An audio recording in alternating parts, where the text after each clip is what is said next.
So OnePlus just announced their brand new 8 Pro flagship beast. Before our full review, we thought we'd take a look at some of the phone's great and not so great features so as to give you a little insight on what this phone is all about. Welcome to the 5 best and 5 worst things about the OnePlus 8 Pro.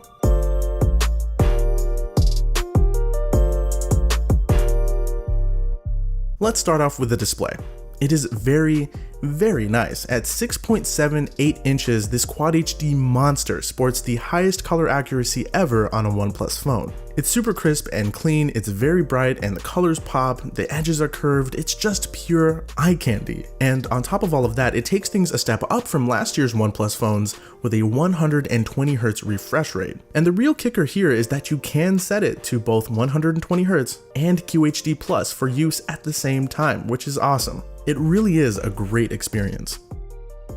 Next, OnePlus welcomed a couple additional friends to the party, the first one being wireless charging. Yes, finally. Now, this isn't your normal everyday implementation of wireless charging. OnePlus equipped the 8 Pro with 30-watt wireless charging capabilities, which makes for significantly faster charging speeds than what we get with other phones right now. So now, not only do we finally get it, we get a better version of it. We're talking a 50% charge in half an hour with OnePlus's Warp wireless charger. And OnePlus didn't stop there. You can also wirelessly charge other devices with the OnePlus 8 Pro using reverse charge. So you can juice up another phone, you can juice up some wearables, some earbuds.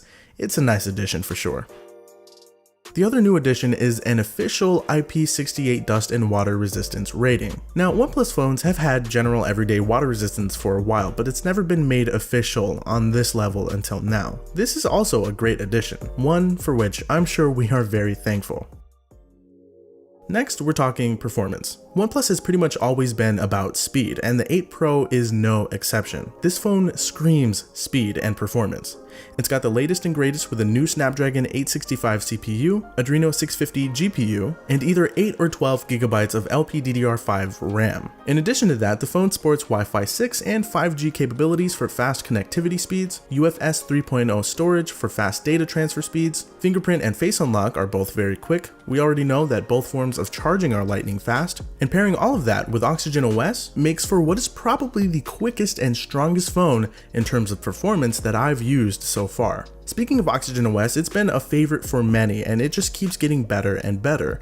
It's so well liked that people not only prefer it over other OEM skins, but many prefer it over Google's very own pixelized Android. And for good reason. It's just so well thought out. A good example of this is in the battery section. They added a bedtime mode for when you've got the 8 Pro sitting on the OnePlus charging stand. Now the point of this is, since 30-watt charging is pretty stinking fast, it's going to generate some heat. So to combat that, the charger has a fan built into it.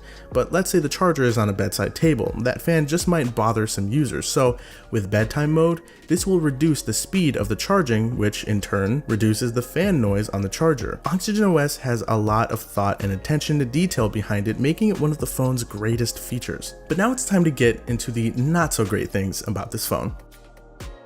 The first one is its price. For the longest time, OnePlus has aimed to produce flagship killers with competitive specs and features without the heavy price tag.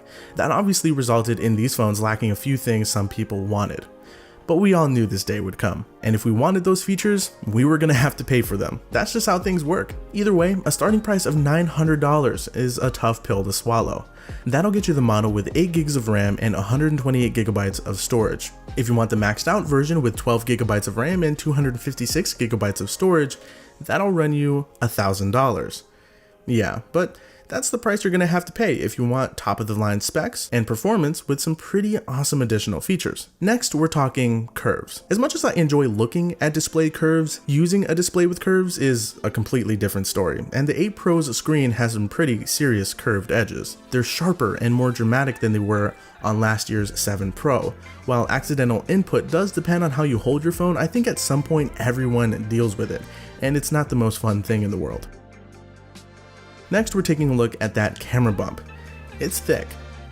quite thick. Now, I'm sure there are good reasons behind it being this size, but regardless, it's thick and it's noticeable, especially when I hold the phone. My index finger hits it because it ends right where my finger usually rests. Now, it's not a deal breaker or anything, but it does kind of get in the way. Using a case will definitely help out with that. In fact, OnePlus's own cases have a raised lip around the camera cutout to make the bump more flush with the rest of the back of the phone.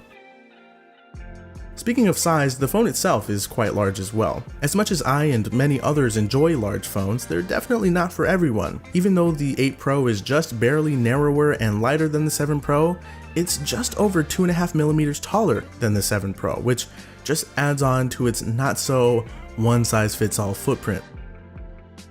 Lastly, this phone is quite slippery. Now, I absolutely love the matted glass finish on the back, but it's not the easiest to hang on to. So with the phone already being quite large and not the easiest to wield with one hand, it's also prone to slipping out of your grasp. Of course, channel sponsor Dbrand can help out with that, and if you want to add some grip and some scratch protection, or if you just want to switch up the look of your phone, they've got all kinds of colors, textures, and styles. They've got something for everyone, and you can check them out using the first link in the description. So huge thanks to Dbrand for supporting the channel and sponsoring this video.